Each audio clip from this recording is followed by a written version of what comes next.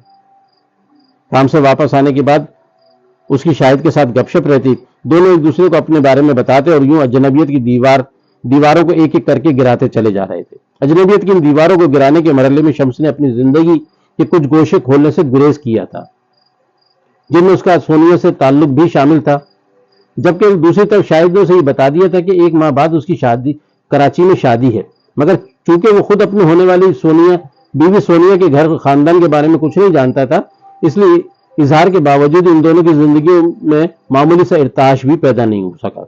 اگلے روز شاہد نے اسے بتایا کہ وہ شادی کے بعد اپنی بیوی کو کچھ عرصے کے لیے وزٹ ویزے پر یہاں لے آئے گا، اس دوران تھوڑے عرصے کے لیے تمہیں کسی اور کے ساتھ ایڈجسٹ کروا دوں گا۔ یہ سن کر شمس نے ملی جلی کیفیت کا اظہار کیا تھا، مگر آج 7ویں روز تک آتے آتے شمس کو اداسی نے گھیر لیا تھا۔ شاہد کی اظہار خلوص اور محبت سے پر عادتوں نے اسے بے حد متاثر کیا تھا۔ بلڈنگ میں رہنے والے ہر فرد کی خدمت کے لیے وہ ہمہ وقت تیار رہتا، لوگوں کے رہائشی اور کاروباری مسائل حل کرواتا، ان کے دکھوں کو کم کرنے کی صحیح کرتا اور خوشیوں کو بڑھاوا دینے میں ان کا ساتھ دیتا۔ شاید سماجی کارکن کے معیار پر پورا اترتا تھا۔ اس کی انہی باتوں سے زلفی بھی متاثر ہوا تھا۔ ایک ہی جگہ بیٹھے بیٹھے شمس بے دھیانی کے عالم میں جانے کہاں سے کہاں پہنچ گیا تھا۔ گزشتہ شب اس نے چھٹی میں کپڑے دھونے کا پروگرام بنایا تھا، مگر جب وہ بیدار ہوا تو اس کا جی چاہا کہ وہ سمندر پر چلا جائے۔ جب اس نے شاہد سے اپنی خواہش کا اظہار کیا تو اس نے فوراً ہاں کر دی، مگر یہاں آنے کے بعد سمندر تو اس کے پاس تھا، مگر اس کا دھیان جہاں محو پرواز تھا وہاں یادوں کا ایک جنگل اگا ہوا تھا۔ کبھی وہ ایک درخت کی شاخوں پر بیٹھ جاتا اور کبھی کسی دوسری پر۔ یادوں کے اس جنگل میں کہیں برگد کا بوڑھا پیڑ بھی اگا ہوا تھا، یا کہیں اسے برگد کے بوڑھے درخت کی بوئی شاخوں نے جکڑ لیا اور پھر اس کے لبوں پر وہی گیت مچل گیا جسے اس نے صرف ایک بار ہی سنا تھا، مگر ریت پر لہروں کی طرح نشان چھوڑ گیا تھا۔ نہ تو کارواں کی تلاش ہے، نہ تو ہم سفر کی تلاش ہے، میرے شوق خانہ خراب کو تیری رہ گزر کی تلاش ہے۔ شاید اسے حیرت سے دیکھ رہا تھا، مگر جو ہی شمس نے اپنی آنکھیں کھولی تو وہ دوسری طرف دیکھنے لگا جیسے اس نے کچھ سنا ہی نہ ہو، مگر اس نے محسوس کر لیا تھا کہ شمس کے اندر کوئی بے چین اور بے قرار روح ہے، یا پھر وہ زندگی کی کسی ایسے دکھ سے گزرا ہے جو روح کی گہرائیوں میں اترا ہوا ہے اور اسے مسلسل تڑپاتا رہتا ہے۔ پچھلے چند دنوں میں جب بھی وہ ساتھ بیٹھتے اور اپنی اپنی زندگی کو کریدتے تو محسوس کرتا ہے کہ شمس کی زندگی میں بے ساختگی کا عنصر کسی بھاری دکھ کے بوجھ تلے دبا ہوا ہے۔ وہ دکھ کیا ہے یہ شمس نے نہیں بتایا۔ شاید کہ اپنی سوچ کے مطابق ہر انسان کی زندگی میں کچھ ایسے گوشے ہوتے ہیں جن کے بارے میں وہ کسی سے بات نہیں کرتا، نہ اس کا مدھم اظہار کرتا ہے اور نہ ہی چنگاڑتی ہوئی نمائش کرتا پھرتا ہے، بلکہ وہ اس کا حق بھی محفوظ رکھتا ہے کہ اس کی زندگی کے ان ذاتی گوشوں کے بارے میں کوئی گفتگو بھی نہ کی جائے۔ ایک بار اس نے یہی بات فراز پاشا کے سامنے کہی تو انہوں نے اس کی تائید کرتے ہوئے کہا کہ تم بالکل صحیح طرح سوچتے ہو، بلکہ اس میں اضافہ کر لو کہ زندگی کا یہ گوشہ، یہ ذاتی گوشہ ایک معمولی سے عام انسان سے لے کر دنیا کی بڑے سے بڑی شخصیت میں ہوتا ہے، بلکہ ایک عام آدمی کے مقابلے میں پبلک سیلیبریٹی کے ہاں یہ گوشہ زیادہ ذاتی یا زیادہ اہم یا زیادہ توانا ہوتا ہے، کیونکہ اکثر لوگ اپنی پسندیدہ شخصیت کی ذاتی زندگی کے ان گوشوں تک رسائی حاصل کرنے کی کوشش محض یہ سوچتے ہوئے کہ وہ اس معروف شخصیت سے محبت کرتے ہیں، لہذا وہ یہ حق رکھتے ہیں کہ وہ اس کے بارے میں زیادہ سے زیادہ جان سکیں، مگر یہیں سے ایک خرابی شروع ہو جاتی ہے۔ فراز پاشا نے اس خرابی کا ذکر کرتے ہوئے بتایا تھا کہ ہر انسان میں کچھ خامیاں اور کمزوریاں ہوتی ہیں، محبوب شخصیات کے اندر تک کی کھوج میں جب وہ کمزوریاں آشکار ہوتی ہیں تو شخصیت کا بنا ہوا بت ٹوٹنے لگتا ہے، لہذا ہم ان گوشوں کو بے نقاب کرنے کی کوشش نہ کریں اور شخصیت کو اس بات کا حق دیا جائے کہ وہ اگر اپنی کتاب حیات کے کچھ صفحات کو مڑا ہوا رکھنا چاہتا ہے تو ضرور رکھے، ہم انہیں سیدھا نہ کریں۔ شاید نے اسی اصول کے پیش نظر خاموش رہنا مناسب سمجھا۔ کچھ ہی دیر میں شمس کی طبیعت اچاٹ ہونے لگی۔ وہ تو یہاں یادوں سے چھٹکارا پانے کے لیے آیا تھا، مگر سمندر نے تو اسے اور پیچھے کی طرف دھکیل دیا تھا جیسے وہ اکثر اپنی ہی لہروں کو دھکیل دیتا ہے۔ اس نے شاید کو واپس چلنے کا اندیہ دیا، شاید اس کی یہ حالت سمجھتے ہوئے کچھ کہنے سے گریز کر رہا تھا، لہذا وہ خاموشی سے اٹھ کھڑا ہوا۔ تھوڑی دیر میں وہ کریک میں چلنے والی بوٹ کے ذریعے ڈیرا پہنچے اور پھر وہاں سے ایک ٹیکسی کے ذریعے اپنی بلڈنگ کی طرف روانہ ہو گئے۔ 28واں باب، سرخ و سیاہ۔ بارش تھم چکی تھی، سڑک پر کہیں کہیں پانی کھڑا ہوا تھا، سارے لوگ گھروں میں دبکے ہوئے تھے۔ ایسے میں وہ تینوں نوجوان گلی کی طرف آتے ہوئے دکھائی دیے جن میں درمیان والے نے لمبی کمانڈو جیکٹ پہن رکھی تھی، شاید وہ اس کے جسم پر کھال کی طرح ہمیشہ چڑھی رہتی تھی۔ تینوں کہیں کہیں ٹھہرے ہوئے پانی میں چھپاک چھپاک چلتے ہوئے سیاہ پھول پتیوں کے ابھار والے سفید گیٹ پر آ کر رک گئے۔ بارش سے بھیگے ہوئے در و دیوار کے باوجود ان میں سے ایک نے بلا خوف و خطر بیل کا سوئچ دبا دیا۔ چند ساعتوں بعد گیٹ کھلا اور کاشف کا چہرہ دکھائی دیا۔ بارش میں اجنبی لوگ؟ وہ لمحہ بھر کو ٹھٹکا۔ جی فرمائیے، اس نے پوچھا۔ کاشف بھائی، ہم آپ سے ملنے آئے، جیکٹ والا بولا۔ اگر آپ ہمیں تھوڑا سا وقت دیں تو بڑی مہربانی ہوگی۔ بڑی عنایت ہوگی اگر آپ اپنے تعارف کروا دیں، کاشف نے اجنبیوں کو دیکھ کر محتاط ہوتے ہوئے مخاطب کیا۔ او سوری، نوجوان نے جھپتے ہوئے کہا، میں مجیب ہوں، سرفراز اور یہ زاہد ہیں، ہم تینوں KU میں پڑھتے ہیں۔ آپ جو NGO بنانے کا بڑا کام کرنے جا رہے ہیں، ان کو دوستوں میں سے پتہ چلا تو بس رہا نہیں گیا اور ہم بارش ہی میں چلے آئے کہ آپ کو مبارکباد بھی دیں گے اور اپنا تعارف پیش کرتے ہوئے شمولیت کی درخواست بھی کریں گے۔ او، کاشف نے بات کو سمجھتے ہوئے اندر آئیے۔ ارے نہیں، آپ ہماری حالت دیکھ ہی رہے ہیں۔ نوجوان جس نے اپنا نام مجیب بتایا تھا اپنی پتلوں کے پانچ اور جوتوں کی طرف اشارہ کرتے ہوئے بولا، کیا یہ مناسب نہیں ہوگا کہ ہم اس چبوترے پر بیٹھ کر باتیں کریں جہاں آپ اپنے دوستوں کے ساتھ بیٹھا کرتے ہیں؟ نوجوان کی بات پر کاشف چونکا۔ اس کی چھٹی حس نے اسے خبردار کیا۔ آپ چبوترے کے بارے میں کیسے جانتے ہیں؟ کاشف نے فوراً پوچھا۔ آپ کے دوستوں نے بتایا تھا، نوجوان نے وضاحت کی، مگر اسے بھی احساس ہوا کہ وہ غلطی کر چکا ہے۔ میرے کالج اور چبوترے کے دوست الگ الگ ہیں۔ کاشف نے یہ کہتے ہوئے تیزی سے اپنے قدم پیچھے ہٹائے اور گیٹ بند کرنے کی کوشش کی۔ اسے یاد تھا کہ پچھلے کئی دنوں سے اس کی بندو، عالم یا ارشد میں سے کسی سے بھی ملاقات نہیں ہوئی اور نہ ہی وہ لوگ NGO کے منصوبے سے آگاہ تھے۔ پچھلے دنوں جب اس کی شمس سے فون پر بات ہوئی تھی تو اس نے نہ صرف اس نے صرف چند باتیں ہی اس حوالے سے کی تھی۔ البتہ کالج میں سارے دوست، حتیٰ کہ دوسرے طلبہ تنظیموں کے لوگ بھی اس منصوبے سے آگاہ تھے، اور بعض نے تو اس کا مذاق اڑاتے ہوئے کالج کی در دیوار پر بےہودہ اور طنزیہ جملے بھی لکھ دیے تھے۔ چنانچہ اس کی چھٹی اس اشارہ کر رہی تھی کہ اجنبی اس کے پاس کسی خیر خواہی کے حوالے سے نہیں آئے، مگر کچھ لمحوں کی تاخیر ہو چکی تھی۔ نوجوانوں کو جو ہی احساس ہوا کہ ان کی پلاننگ فیل ہو رہی ہے، اس کا ہاتھ جیکٹ میں گیا، گرم سیسا لوہے کی نال سے اپنے ہدف کی طرف لپکا۔ دراصل وہ نوجوان بارش بھیگے پائچوں اور لتھڑے ہوئے جوتوں کے بہانے کاشف کو چبوترے تک لے جانا چاہتے تھے، اس لیے وہ گلی میں پیدل داخل ہوئے تھے کہ تاکہ وہ ہر بات فطری محسوس ہو۔ حالانکہ ان کے دو ساتھی برگد کے درخت کے پاس پہلے ہی گاڑیاں لے کر موجود تھے، مگر انہیں اندازہ نہیں تھا کہ کاشف کو گھر کے دروازے پر ہی شک ہو جائے گا، لہٰذا اب اس کے سوا کوئی چارہ نہیں تھا کہ وہ تیزی سے اپنا کام کرے اور فوراً یہاں سے فرار ہو جائیں۔ یہی سوچ کر نوجوان کا ہاتھ حرکت میں آ گیا۔ اس نے انتہائی پھرتی سے پستول نکالا اور فائر کر دیا۔ سنسناتی ہوئی گولی کاشف کے سینے میں اتر گئی۔ کاشف ایک جھٹکے سے گیٹ سے ٹکرایا اور پھر فرش پر ڈھیر ہوتا چلا گیا۔ اس کے کانوں سے آواز ٹکرائی۔ نوجوان کچھ بولا، مگر کیا وہ صحیح طرح سمجھ ہی نہیں سکا، صرف چند ٹوٹے پھوٹے الفاظ: لنگڑا، پروفیسر، NGO، اور پھر گہرا سناٹا۔ نوجوان نے جتنی پھرتی سے گولی چلائی تھی وہ اتنی ہی تیزی سے اپنے ساتھیوں کے ساتھ گلی میں غائب ہو گیا، مگر گولی کی آواز نے آس پاس کے مکانوں میں بارش کے بعد والے سناٹے کو چکنا چور کر دیا تھا، اور وہی گولی کی آواز کاشف کے امی ابو کے کانوں میں بھی خوف بن کر اتر گئی تھی۔ عظمیٰ علی تیزی سے کارپوش کی طرف دوڑی، مگر جو ہی گیٹ کی طرف نظر پڑی ان کی چیخ نکل گئی۔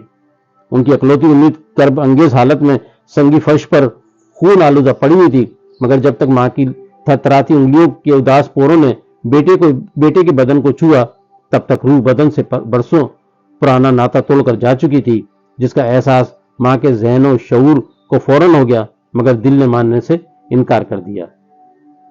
اس اسنا میں آس پاس کے گھروں سے بہت سارے لوگ وہاں جمع ہو چکے تھے۔ اس دردناک لمحے سے لے کر پڑوسی نجم صاحب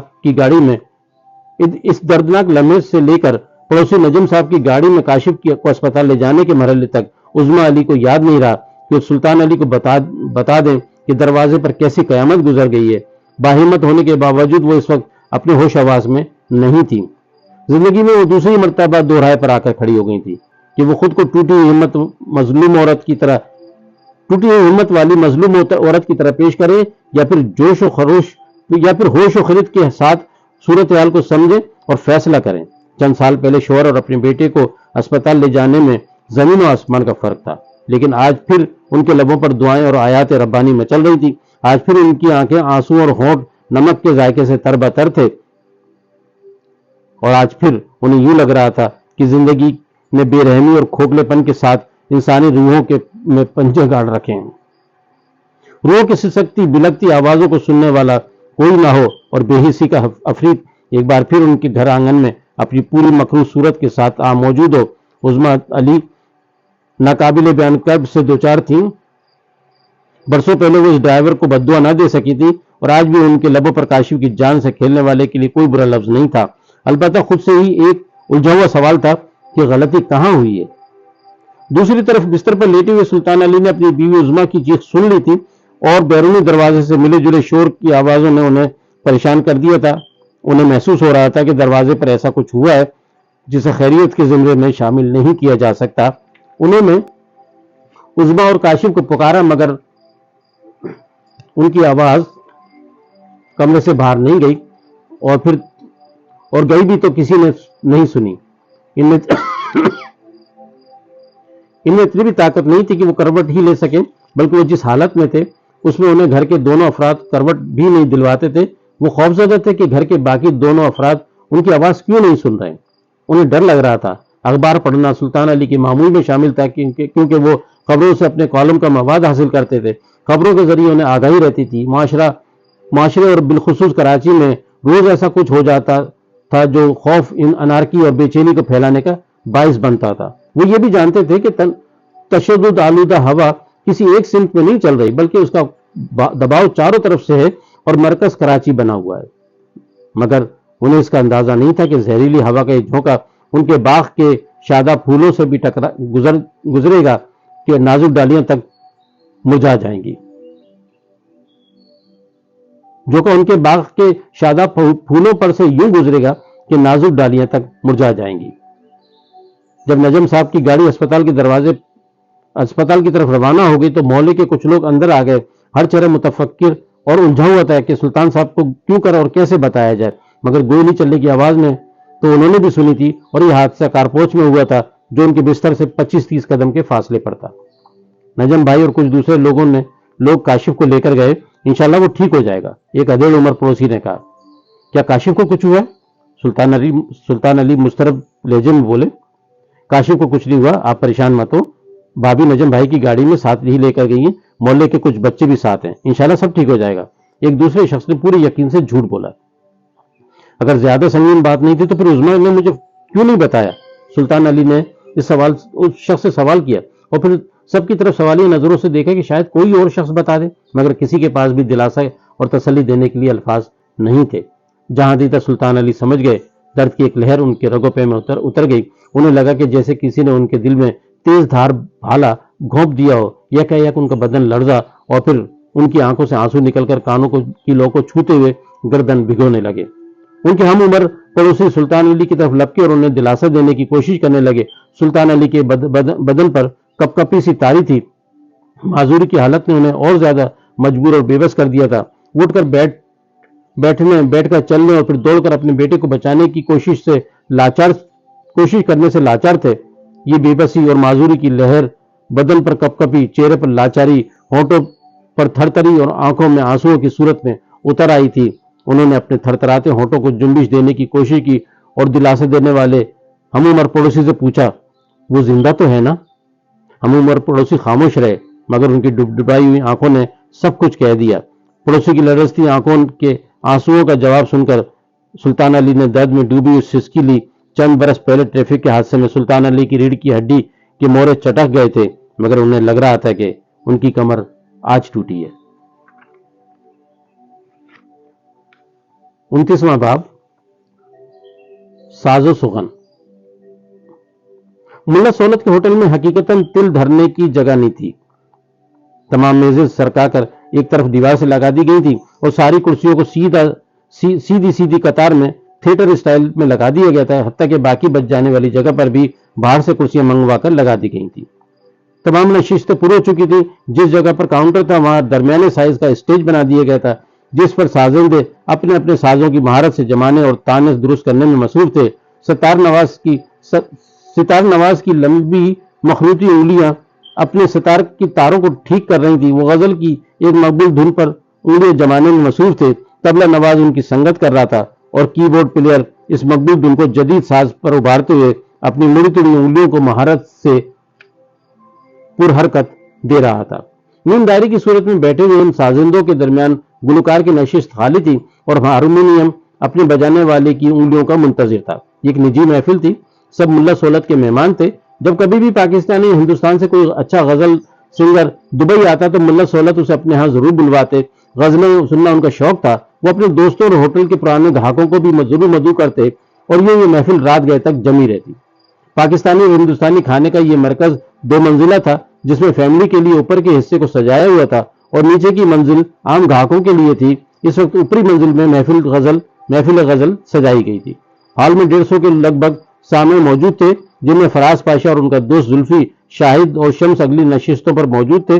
ملا سہولت نے آج کی اس محفل کو شاہد کے نام کیا تھا، کیونکہ تمام دوستوں تک یہ بات پہنچ چکی تھی کہ کچھ دن بعد شاہد دولہا بننے والا ہے۔ سازندے اپنی تانے درست کیے تیار بیٹھے ہوئے تھے۔ سامعین بھی محو انتظار تھے، لیکن گلوکار دکھائی نہیں دے رہا تھا۔ آخر کسی نے ملا سہولت کو جو ہی دیکھا تو فوراً پیچھے سے آواز لگائی، ملا جی، سنگر بھائی کدھر ہیں؟ ملا سہولت کچھ نہ بولے، محض مسکرا کر رہ گئے، مگر جب فراز پاشا نے آنکھوں اور ہاتھوں کے اشارے سے پوچھا تو وہ ان کے قریب آ کر بولے، سالہ ہوش میں آ جائے فراز پاشا بات کی تہ تک پہنچ گئے اور مسکراتے ہوئے بولے، تم نے منگوا کر دی ہوگی؟ تو پھر کیا کرتا؟ مانگ رہا تھا، ملا سہولت نے جواب دیا۔ چاہے زندگی میں کبھی چکی بھی نہ ہو، لیکن دبئی میں تو سب کو معلوم ہے کہ کھلے عام ملتی ہے، لہٰذا گھٹا چڑھائے چلے گیا۔ سالہ حرام زادہ نیچے انٹا غلیل پڑا ہوا ہے، تھوڑا ہوش میں آئے تو گائے گا۔ دھیرے دھیرے بولتے ہوئے ملا سہولت کی آواز تیز تر ہوتی چلی گئی۔ انہوں نے جو کچھ کہا وہ آس پاس بیٹھے ہوئے سب لوگوں نے بھی سنا. اب سب ہنس رہے تھے. دبئی میں یہ تماشے ان کے لیے کچھ نئے نہیں تھے. مگر شمس حیران تھا. اس نے شاہد سے پوچھا یہ کیا چکر ہے؟ ایسا ہوتا رہتا ہے. شاہد نے رسمی سا جواب دیا. تمہارے گرد دنیا پورے جمال کے ساتھ موجود ہو, رانائیاں تمہارے پیروں تلے بچھنے کو بے چین ہوں, اور پھر تم زندگی بسر کرو تبھی مزہ آتا ہے, اور ظرف کا بھی تبھی پتہ چلتا ہے. فراز پاشا نے شمس کی طرف دیکھتے ہوئے کہا. اس سلسلے میں فراز پاشا کے عقب میں بیٹھے ہوئے ایک شناسا نے ان کے کندھے پر ہاتھ رکھتے ہوئے مخاطب کیا اور بولا, پاشا بھائی, اپنے پیارے دوست بہت اچھے باتھ روم سنگر ہیں, آج ان لوگوں کو سنتے ہیں. تمہاری رائے اچھی ہے. فراز پاشا نے گردن موڑ کر فوراً کہا, اور پھر ملا سہولت کو مخاطب کرتے ہوئے بولے, ملا جی, اب جو پد آ نہیں سکتا اور گا نہیں سکتا, لہذا آج کی محفل ان گلوکاروں کے نام جن کا شاور ہارمونیم کا کام کرتا ہے اور بالٹی تبلے کی طرح بجتی ہے. دیر سے انتظار کی صحبت جھیلنے والوں نے تائید میں تالیاں بجائیں. بلے بلے بھائی, پھر تو میں بھی آپ لوگوں کے سامنے بلے شاہ کی کافی سناؤں گا. ملا سہولت نے خوشی کا اظہار کرتے ہوئے کہا. محفل میں زندگی کی لہر دوڑ گئی تھی. سازندے موجود تھے. اپنے اپنے گھروں سے دور بسے ہوئے لوگوں کی نفسیات بڑی عجیب ہوتی ہیں. چھوٹی چھوٹی خوشیوں کو بھی تہوار کی طرح مناتے ہیں. ماں باپ اور بیوی بچوں سے دور رہ کر زندگی بسر کرنا اتنا آسان نہیں ہوتا. اگر آسودگی اپنی دہلیز پر میسر آ جائے تو کوئی اپنی گلی بھی پار کر کے نہ جائے. گلی, محلہ اور شہر تو ایک ہی جغرافیے سے لپٹے ہوئے ہوتے ہیں. یہاں تو لوگ سمندر عبور کر کے آئے تھے اور اب ٹیلی فون کے تاروں سے جڑے ہوئے تھے. یہاں رہتے ہوئے وہ ایک دوسرے کے دکھوں اور خوشیوں پر انمول مسرت اور شادمانی کا اظہار کیا کرتے. یہ ان کی زندگی بوجھل ہونے سے بچ جایا کرتی تھی. اسی لیے وہ غزل کو بہانہ بناتے ہوئے راحتوں کی ساعتیں سمیٹ رہے تھے. اسی سنہ میں فراز پاشا اٹھ کر سازندوں کی طرف چلے گئے اور مائک سنبھالتے ہوئے سب کو مخاطب کیا. ہوئی تاخیر تو کچھ باعث تاخیر بھی تھا, مگر یہ حقیقت ہے کہ جو کچھ بھی ہوتا ہے اچھے کے لیے ہوتا ہے. اس پروگرام کی نظامت تو ملا جی کریں گے, لیکن میں اپنے ایک دوست کو آپ کے سامنے پیش کرنا چاہتا ہوں, جن کے بارے میں یہ بات پورے وثوق سے کہہ سکتا ہوں کہ میں نے جگجیت سنگھ کی گائی ہوئی غزلیں جگجیت کے علاوہ ان سے اچھی کسی اور سے نہیں سنی. میرے یہ دوست ملائیشیا میں رہتے ہیں اور اپنے کام کے سلسلے میں دبئی آئے ہوئے ہیں. پھر فراز پاشا نے سامنے کی نشست کے بائیں طرف بیٹھے ہوئے شخص کی طرف اشارہ کرتے ہوئے کہا, زلفی صاحب. تمام لوگوں کی نگاہیں ان کی طرف اٹھ گئیں. وہ ان کی ساری سے بولے, پاشا بھائی, مجھے گانا کہاں آتا ہے؟ اتنے دن سے آپ کے ساتھ ہوں, ہمیں یہ بات معلوم ہی نہیں ہے. شاہد نے زلفی کی طرف دیکھتے ہوئے کہا, ویسے کچھ لوگوں کی صلاحیت اچانک سامنے آتی ہے. یہ کہتے ہوئے شاہد کے لبوں پر تبسم بکھر گیا. اس کا اشارہ شمس کی طرف تھا. فراز پاشا نے آگے بڑھ کر زلفی کا ہاتھ پکڑ کر اٹھایا. انہوں نے لے جا کر مائک کے سامنے بٹھاتے ہوئے تالیاں بجائیں تو سب اس میں شامل ہو گئے.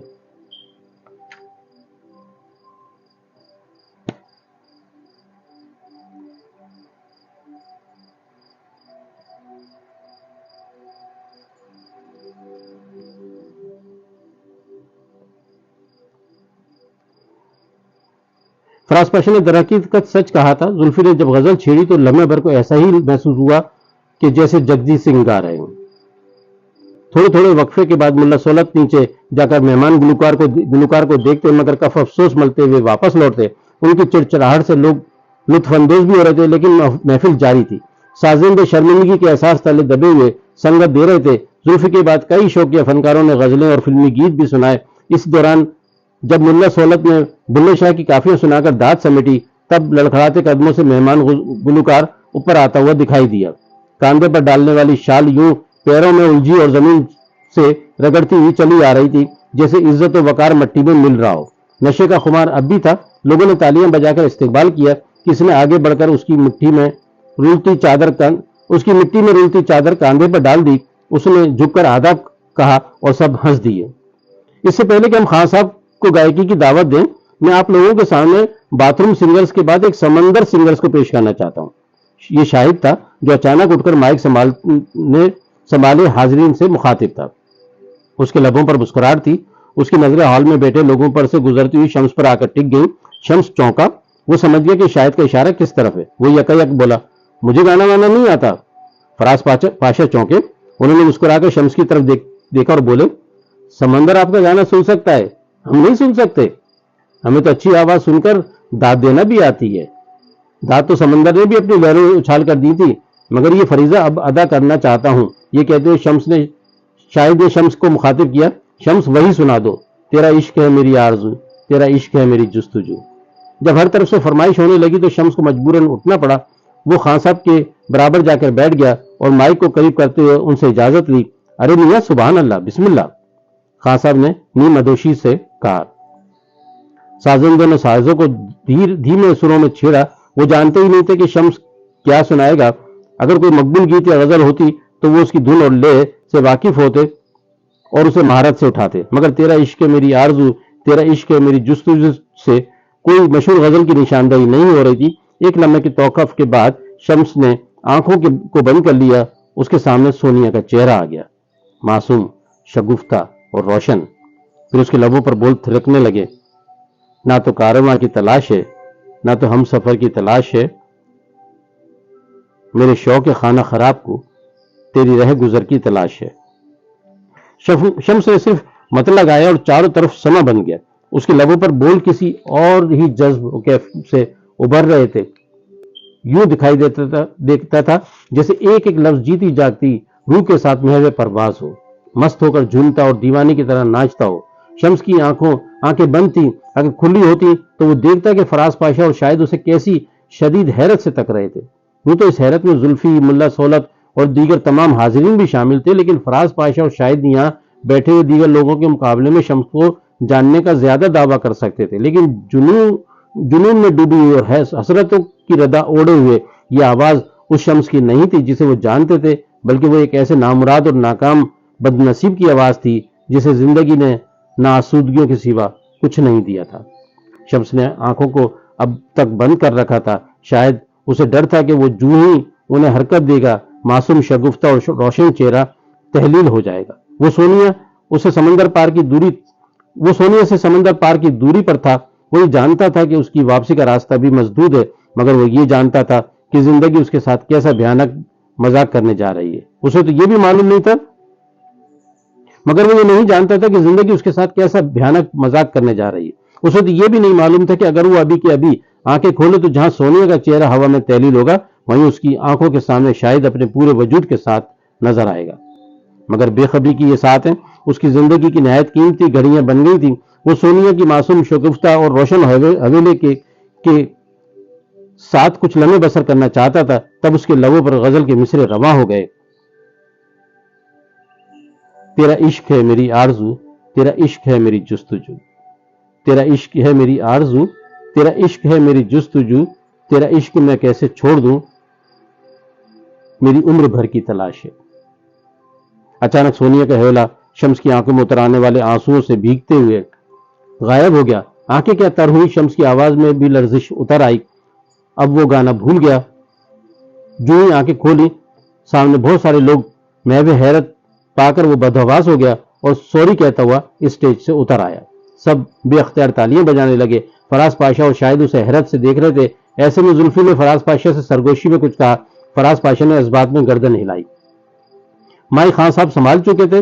سازند ایک بار پھر نئے سرے سے خود کو منظم کر رہے تھے، کیونکہ پیشہ ورانہ گائک کا معاملہ شمس جیسا نہیں ہوتا۔ وہاں جذبات نہیں بلکہ سر، تال، لے اور بول سامعین پر اثر انداز ہوتے ہیں۔ چند ساعتوں کے بعد خان صاحب نے غزل چھیڑی تو کوئی یہ نہیں کہہ سکتا تھا کہ کچھ دیر پہلے وہ اپنی پیاس دبئی کی آزاد سرزمین پر بجھانے میں اس حد تک چلے گئے تھے کہ کارندوں کی چادر کاندھے کی چادر کو پیروں تلے بچھی دھول سے بچانے کا بھی انہیں ہوش نہ تھا۔ خان صاحب سے ایک دو غزلیں سننے کے بعد شمس کی طبیعت اچاٹ ہونے لگی۔ وہ چلنے کے لیے اٹھا تو شاہد، فراز پاشا اور زلفی بھی اس کے ساتھ ہی اٹھ گئے۔ انہوں نے ملا سولت کو اشارے سے خداحافظ کہا اور سیڑھیاں اترتے ہوئے بیرونی دروازے کی طرف چلے گئے۔ ہوٹل سے باہر آ کر فٹ پاتھ پر چلتے ہوئے فراز پاشا نے شمس کو مخاطب کرتے ہوئے کہا، بھائی شمس، زلفی تم سے کچھ کہنا چاہ رہے ہیں۔ شمس کو لگا کہ شاید اب اسے ان سوالوں کا جواب دینا ہوگا جنہیں وہ دینا نہیں چاہتا، مگر کیا کرے، اس کی آنکھوں نے ان کا ساتھ نہ دیا۔ اس کی آنکھوں نے اس کا ساتھ نہ دیا، لیکن وہ یہ بات جانتا ہی نہیں تھا کہ اس کا واسطہ بھی ایسے ہی لوگوں سے پڑا ہے جو انسانی ذات کے ہر گوشے پر بات کرنا پسند نہیں کرتے۔ اگر کبھی ناراضگی میں کسی سے اظہار ہو بھی جائے، اگر کبھی نادانستگی میں کسی سے اظہار ہو بھی جائے تو ایسے صاف صرف نظر کرتے ہیں جیسے دکھائی نہیں دیا۔ اگر کبھی نادانستگی میں کسی سے اظہار ہو بھی جائے تو ایسے صرف نظر کرتے ہیں جیسے دیکھا ہی نہیں۔ جی زلفی بھائی، شمس نے ہمتن گوش ہوتے ہوئے پوچھا اور خود جواب دینے کے لیے تیار کرنے لگا۔ میرے ساتھ ملائیشیا چلو گے؟ زلفی نے اس سے پوچھا۔ جی؟ غیر متوقع سوال پر شمس چونکا۔ زلفی ملائیشیا میں ایک انٹرنیشنل فاسٹ فوڈ کی فرینچائز قائم کر رہے ہیں، انہیں اس سلسلے میں ایک بااعتماد آدمی کی ضرورت ہے۔ زلفی کا اور میرا بھی یہ خیال ہے کہ تم وہ آدمی ہو سکتے ہو، فراز پاشا نے وضاحت کرتے ہوئے کہا۔ تم اچھی طرح سوچ لو کیسے لے کر جانا ہے، کیا تیاریاں کرنا ہوں گی، یہ تمہارا ہیڈک نہیں ہوگا، تمہیں صرف ہاں یا نہ میں جواب دینا ہے۔ میں کیا کہہ سکتا ہوں، شمس بولا۔ پاکستان میں میرا ایک ہی دوست تھا جس سے میں اپنے دل کی بات کر لیا کرتا تھا، یا آپ دونوں مل گئے ہیں اور پھر اب تو ایسا لگتا ہے کہ جیسے ہمیشہ سے ہی میں آپ لوگوں کے ساتھ ہوں۔ شمس نے جب کاشف کا ذکر کیا تو وہ جانتا ہی نہیں تھا کہ 3 دن پہلے اس کے بچپن کا ساتھی طارق جنو کا شکار ہو کر ہمیشہ کے لیے اس سے بچھڑ گیا ہے۔ ایک دن پہلے اس کی عظیم بھائی سے فون پر گفتگو ہوئی تھی، مگر انہوں نے اس سے جان بوجھ کر کچھ نہیں بتایا تھا۔ وہ نہیں چاہتے تھے کہ شمس کوئی جذباتی حرکت کرے۔ غموں کا مداوع نہیں کیا جا سکتا، لیکن کچھ لوگ جذبات کی روح میں بہہ کر کمزور فیصلے کر گزرتے ہیں۔ وہ یہ جانتے تھے کہ کسی اور ذریعے سے کاشف کو گھر فون کرنے کی صورت میں شمس کو حقیقت کا بہرحال پتہ لگ سکتا ہے، مگر انہوں نے یہ سوچ کر کہ اس بات کو جتنا ٹالا جا سکتا ہے ٹال دیا جائے، یا کم از کم اپنی سطح پر ایسی کوئی بات نہ کی جائے کہ اس کے فیصلے اور ارادے ڈاواڈول ہونے لگے۔ چلتے چلتے موڑ آ گیا، فراز پاشا اور زلفی بائیں طرف مڑ گئے اور یہ دونوں خدا حافظ کہتے ہوئے اپنے ٹھکانے کی طرف چل دیے۔ ہوا میں خون کی در آئی تھی، صبح ہونے میں ابھی دیر تھی۔ اگلے دن شاہد کو کراچی جانے کے لیے اپنی سیٹ کنفرم کروانا تھی۔ یہ کام بہت بڑا تو نہیں تھا کہ اس کے لیے سوچا جاتا، مگر شاہد کے لیے اس بار پاکستان جانا تھوڑا سا مختلف تھا۔ وہ سال بھر پہلے پاکستان گیا تھا اور پھر جب 6 ماہ پہلے اس کی شادی کے حوالے سے لڑکی دیکھی تھی تو اس کے ابا عبدالصمد نے اسے فون پر بتایا تھا کہ لڑکی والوں نے تمہیں دیکھنے کی خواہش ظاہر کی ہے، تو پھر چند روز کے لیے آ جانا، مگر ایسا نہیں ہوا۔ اس کے ہونے والے سسر نے اپنے ایک بہت ہی قریبی دوست جو یہیں دبئی میں ورکشاپ چلاتے تھے کو ساری صورتحال بتائی۔ تب اگلے ہی دن وہ صاحب شاہد سے ملنے آئے اور اپنا تعارف کروایا۔ شاہد انہیں فراز پاشا کے گھر لے آیا۔ تابندہ اور فراز پاشا سے مل کر وہ صاحب بہت مطمئن ہوئے اور بابو بھائی کو واضح طور پر بتا دیا کہ لڑکا بہت اچھا ہے، بیٹی کے لیے بہت ہی مناسب رہے گا۔ بابو بھائی کو اپنے دوست کی بات پر بھروسہ تھا، اس لیے انہوں نے لڑکے کو پاکستان بلوانے کی خواہش ظاہر نہیں کی۔ یوں بھی وہ نہیں چاہتے تھے کہ اچھے رشتے کے بارے میں غیر ضروری چھان بین میں الجھا جائے۔ اب پاکستان جانے کے حوالے سے شاہد کے دل کی کیفیت قدرے مختلف تھی۔ وہ جانتا تھا کہ اس کی زندگی میں کچھ نیا پن درانے والا ہے۔ چلتے اس کے لبوں پر مسکراہٹ بکھر گئی۔ اسے یاد آیا کہ جب دونوں خاندانوں میں بات چیت چل رہی تھی تو اس کی بہن فاطمہ باجی کا فون آیا تھا۔ انہوں نے بتایا تھا کہ لڑکی بہت پیاری ہے، مجھے اور امی کو تو بہت پسند آئی ہے۔ ہم اس کا ایک فوٹو لے آئے ہیں، تمہیں کوریئر سے بھجوا رہے ہیں تاکہ تم بھی دیکھ لو۔ دوسرے دن فوٹو ملا، اسے سونیا اچھی لگی۔ اس نے تابندہ بھابھی کو دکھایا، انہوں نے بھی پسندیدگی کا اظہار کیا تھا۔ چلتے چلتے بلڈنگ آ گئی، خیالات کا تسلسل ٹوٹا تو یادوں کے پرندے ایک ایک کر کے اڑ گئے۔ دونوں خالی ہاتھ زینے کی طرف بڑھ گئے۔ 30واں باب، مہر بلب۔ کیا آپ کے پاس ایسی کوئی ٹھوس شہادت ہے جس کے ذریعے آپ یہ کہہ سکیں کہ آپ کے شاگرد کاشف علی سلطان کو قتل کرنے والے وہی لوگ تھے جنہوں نے آپ کو کچھ عرصے پہلے زخمی کیا تھا؟ پروفیسر الفت رضا، جو اس وقت پریس کلب کراچی کے لان میں اپنے چند شاگردوں اور کاشف کی امی عظمیٰ علی کے ہمراہ پریس کانفرنس کر رہے تھے، یہ سوال ایک صحافی نے کیا تھا۔ پروفیسر رضا ویل چیئر پر بمشکل بیٹھے ہوئے تھے۔ وہ اب تک اتنے صحت مند نہیں ہوئے تھے کہ کہیں آ جا سکیں، لیکن کاشف کی موت نے انہیں ہلا کر رکھ دیا تھا۔ کئی دنوں سے ان کی یہ حالت تھی کہ وہ چیخ چیخ کر سب کو بتا دینا چاہتے تھے کہ رواداری اور انسانیت قتل کی جا چکی ہے۔ وہ یہ بھی کہہ دینا چاہتے تھے کہ معصوم نوجوانوں کے ہاتھوں سے قلم مت چھینو۔ وہ چیخ چیخ کر یہ بھی اعلان کر دینا چاہتے تھے کہ گھروں کی دیمک زدہ چوکھٹوں سے روکے ہوئے دروازے اب گرنا ہی چاہتے ہیں، اور جب گر جائیں گے تو پھر ہر گلی میں کھڑے ہوئے کتوں کو اندر آنے سے کوئی نہیں روک سکے گا۔ مگر یہ سب کہنے سے پہلے ان کے حلق میں کانٹے چبھنے لگے جب ایک صحافی نے انہیں یہ کہا کہ آپ کے چند پروفیسر دوستوں کا یہ کہنا ہے کہ آپ طلباء کو ہنگامہ آرائی اور احتجاج پر اکساتے ہیں، ان کے معصوم ذہنوں سے کھیلتے ہوئے سسٹم اور حکومت کے خلاف بھڑکاتے ہیں، انہیں انقلاب کی راہ پر چلانے کی کوشش کرتے ہیں۔ آپ کس سسٹم کی بات کر رہے ہیں؟ کہ ہمارے پاس کوئی نظام نافذ ہو چکا ہے؟ پروفیسر رضا نے صحافی سے بے چارگی کا اظہار کرتے ہوئے سوال کیا۔ ہم اپنے ملک اور اس کے اداروں کو ایڈاکزم کی بنیاد پر چلا رہے ہیں، وقت گزاری کے مشغلے کو اپنے نظام کہہ رہے ہیں؟ آپ کے خیال میں ہمارے ملک کسی نظام کے بغیر خود بخود چل رہا ہے؟ صحافی نے بھی ان پر الٹا سوال داغ دیا۔ کوئی بھی نظام نافذ کرنے کے لیے کچھ اصول مرتب کرنے پڑتے ہیں۔ یہ اصول انسانی فلاح، ترقی، فکر، شعور اور رواداری اور برابری کی بنیاد پر بنتے ہیں۔ اگر نظام میں یہ روح موجود نہیں ہے تو پھر یہی سمجھا جائے گا کہ نظام ہی موجود نہیں ہے۔ پروفیسر نے بھرائی ہوئی آواز میں جواب دیا، میں یہاں کوئی لیکچر دینے نہیں آیا، میں ایک مسئلہ لے کر حاضر ہوا ہوں اور چاہتا ہوں کہ میڈیا سچائی کا ساتھ دے۔ چاروں طرف سے جکڑے ہوئے اس سماج کو اعلیٰ ذہین نوجوانوں کی بہت زیادہ ضرورت ہے اور ہر گزرتی گھڑی یہ شدید تر ہوتی جا رہی ہے۔ لیکن ہمارے اندر موجود کچھ لوگ جنہیں ترقی، فکر، بڑھوتری، اعلیٰ سماج کی تشکیل اور ترقی یافتہ قوموں کے ساتھ قدم سے قدم ملا کر چلنے سے چڑے، وہ کاشف جیسے نوجوانوں کو قتل کر کے ہمیں اندھے غاروں میں دھکیلنا چاہتے ہیں۔ پروفیسر رضا ایک لمحے کو خاموش ہو گئے۔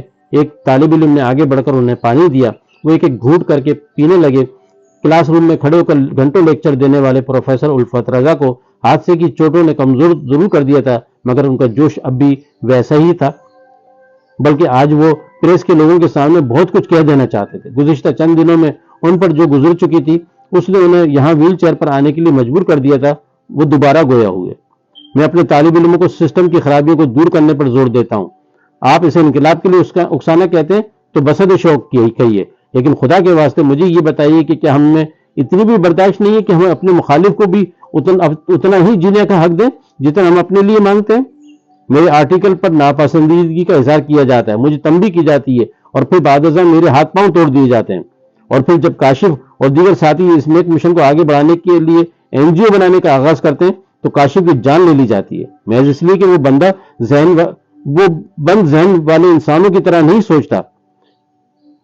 یہ تمام واقعات ایک ہی لڑی میں پرے ہوئے صاف دکھائی دیتے ہیں۔ تب ایک صحافی نے وہی سوال کیا تھا، یہ وہ کون سے ٹھوس شہادت ہے جس کے نتیجے میں آپ یہ کہہ رہے ہیں کہ کاشف علی سلطان کو قتل کرنے والے وہی لوگ تھے جنہوں نے آپ کو زخمی کیا تھا؟ پروفیسر نے جواب دیا، گولی چلا کر بھاگتے ہوئے نوجوان کو محلے کی خاتون نے دیکھا تھا، ان میں سے ایک کمانڈو جیکٹ پہنے ہوا تھا۔ مجھے جن لوگوں نے زخمی کیا ان میں بھی ایک کمانڈو جیکٹ پہن رکھی تھی۔